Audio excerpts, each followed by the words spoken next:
Yes, getting along with your assemblies are very, very necessary.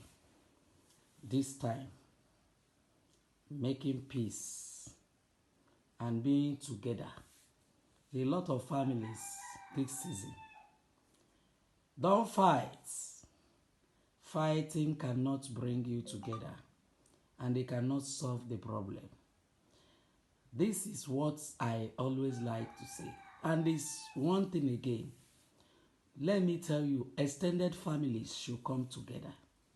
Love one another. Show love to each other. Who are you? You may understand who you are at this season. Do you know how you will understand who you are? You will look at yourself and say, wow, who am I? Listen to what people say about you. Sometimes they can say it by enticing you. But sometimes you will understand who you are through that. And when you understand who you are, show yourself million hoo-ha. Why am I saying this? Wish yourself good. A lot of people, you see them talk about to themselves. They will say they will buy. Why will you say you will buy? Do not say you will buy. Buy is not the ultimate. If that's a solution you want to take, say no to buy. Love that has come to tell you that you will live long. But there is something. What kind of life are you living?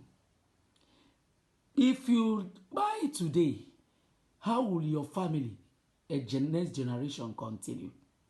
This is very important. Don't leave things that your children cannot change. Don't make this life to be difficult for your family. Don't allow your family to start going from one place to another to ask reasons why this kind of things is happening. And those things will be the reason. Because you have maybe duped someone. You have raped someone. You have lied against someone. You have done a lot of things. Give your life to Christ. Remember, whatever you are doing today, you are going to give account of it. We are still on Christmas season. Happy Christmas to everyone who is here and listening to me. I want to shower you with love because I'm being showered with love. Love one another. That is the key. Love Ada Family TV. Whoa! Day!